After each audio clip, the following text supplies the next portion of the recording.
Good afternoon, everybody. Thanks for joining us. My name is Ryan Fazio. I represent Greenwich, Stamford, and New Canaan in the state Senate. I'm joined by some of my friends here behind me: Nick Williams, Selectman, New Canaan; Kevin Moynihan, First Selectman, New Canaan; Tom ODay, State Representative; Scott Hobbs, New Canaan Housing Authority Chairman; Laszlo Papp and Bernard Simkin. And so we wanted to come here to show a united front that crosses party lines, that crosses all levels of government, in defense of local control of zoning, in favor of reforming 830G, the state housing law, and in favor of promoting affordable housing goals in a sustainable and smart manner for New Canaan and the state writ large. As is 830G, the current housing laws in Connecticut are overly burdensome on so many municipalities across the state, which is why we see such a broad consensus in so many of our municipalities that this is unfair to existing communities. It totally runs roughshod over local zoning laws, and it doesn't permit any major local buy-in for our municipalities over housing. Towns like New Canaan have done a superb job, especially recently, of advancing and promoting affordable housing goals, like some of the other municipalities in our area, and they want to continue to do so. But in order to do so, I think we need a less confrontational, a less adversarial, and a more mutual partnership between the state, our state laws and resources, and our localities, so we make sure that we have consensus about meeting these goals for affordable housing. So just last week, I submitted a bill with some of my colleagues that will reform 830G, we think, in a smart and effective manner that creates a more sustainable paradigm for our state. First, we should count all types of affordable housing, not just types of affordable housing that meet all the complex labyrinth of rules that were created by the state. The municipality should have the option of verifying all housing that does qualify as affordable based simply on the cost, whether it is affordable or not, again, a labyrinth of bureaucracy. We should also count all housing that is, regardless of the year it was built, as affordable, as is 830G only counts relatively new housing. We should count housing that's provided by employers to employees if it's affordable, in accessory dwelling units as long as it's affordable, naturally occurring affordable housing, and so on. What should matter is that we're reaching our goals, not that we're acquiescing to all the complex regulations that were set in Hartford. Finally, we want to have a partnership to promote New Canaan Housing Authority and similar housing authorities locally that are doing a great job at promoting affordable housing. This new complex is fantastic. We're seeing in other municipalities renovated or newly built complexes that are 100% affordable that are getting us closer to the goals rather than the 30-70% paradigm in 830G that upsets oftentimes the scope and the appetites of the community writ large and doesn't move us as quickly towards our affordable housing goals. So this is what we set forth in Hartford. I'm very happy to say that we have bipartisan buy-in on a lot of these proposals. This is about doing this in a consensus manner, in a moderate and intelligent and sustainable manner with local buy-in. So with that, I wanted to introduce Tom ODay to speak a little bit more about the state issues. Thank you. So good afternoon, everyone. My name is Tom ODay, State Representative for the 125th District, New Canaan and some of Wilton. I'm in my 10th year, and I can tell you for the last 6-7 years, we've been actively trying to revise 830G.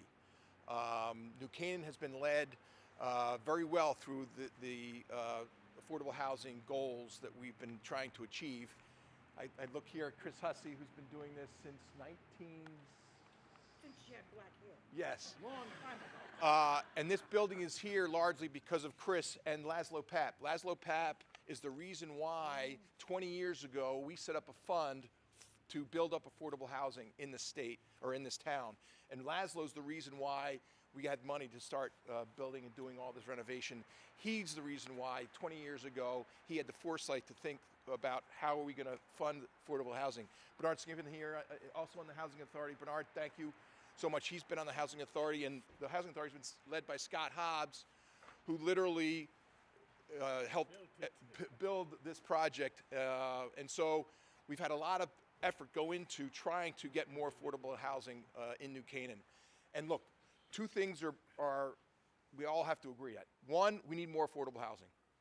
But two, we need it in a thoughtful, proper manner, okay?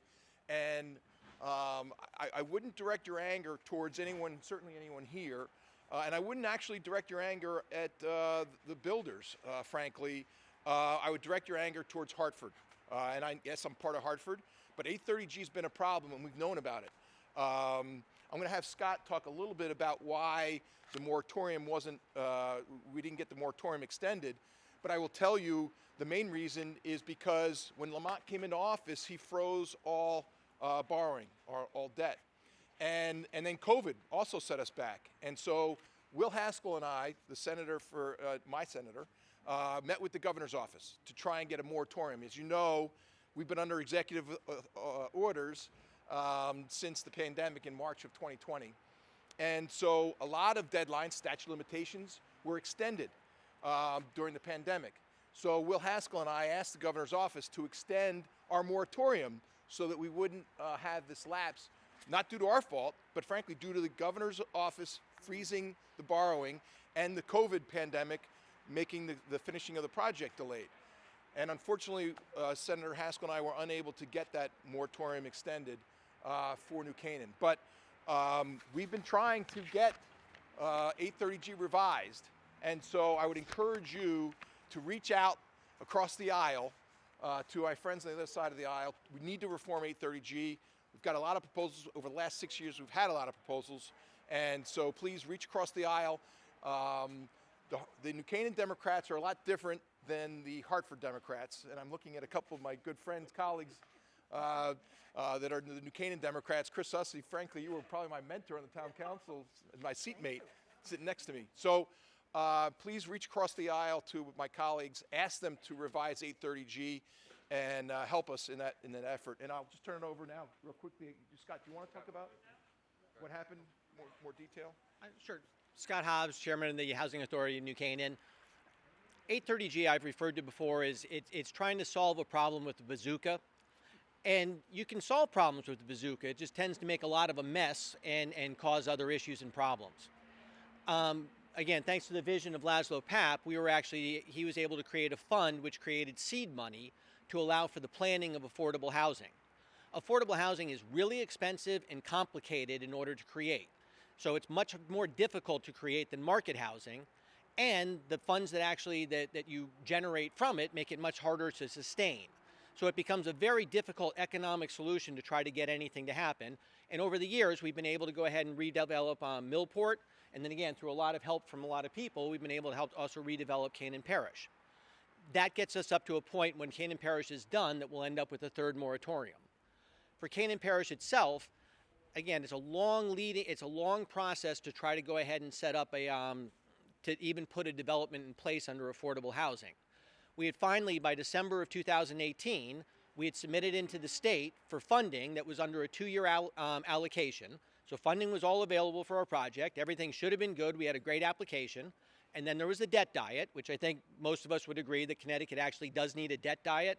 But when you address things, there's collateral damage, and affordable housing was one of those. It took, I think, 8 months for the state to go ahead and say, actually, there are no funds for your project. Most of the funds go to the 5 main cities. There is stuff that's available for the towns, but but we were basically wiped out of that for a project that's really kind of a no-brainer for what it's doing. So when that happened, we then had to go ahead and regroup and go out and find different funding, which luckily interest rates had gone down, and we were able to go ahead and refinance the project and get started. But overall, you're talking about 8 months to 10 months that we were put off by the debt diet. And as we all know, by losing those 8 to 10 months, that put us smack dab into COVID and then into all of the supply chain issues that have come up since then.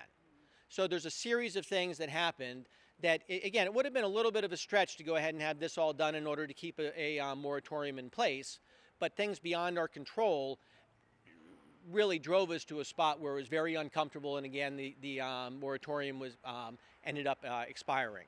So that's just a little bit of the story under this project. New Canaan remains committed to go ahead and creating more affordable housing.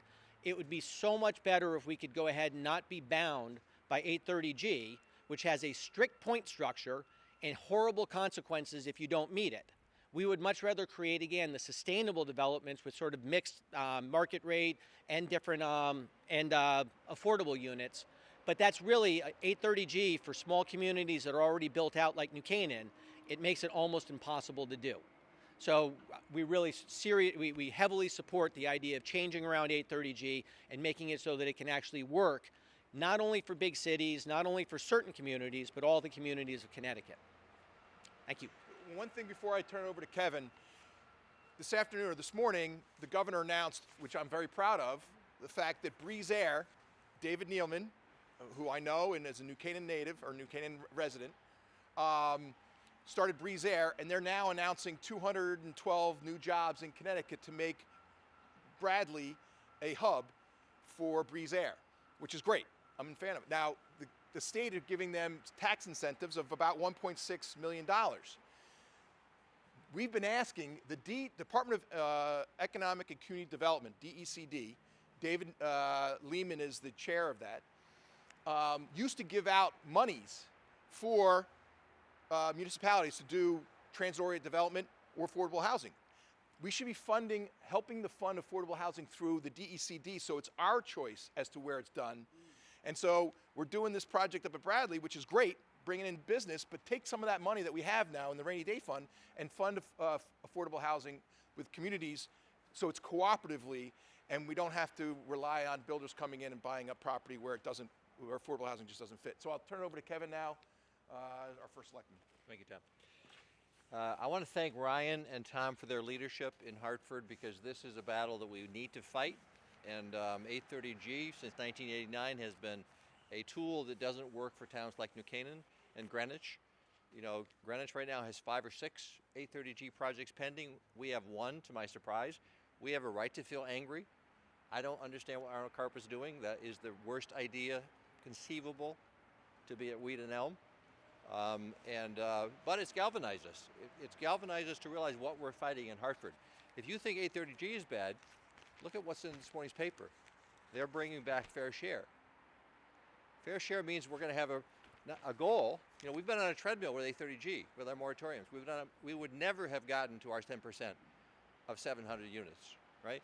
Now they want us to do 1,350 units with fair share. That would mean this is 100 units when the second building is done. We need 13 of these to meet the fair share goal. Besides the cost of land, I don't know where you build 13 of these in New Canaan. So we have a battle on our hands.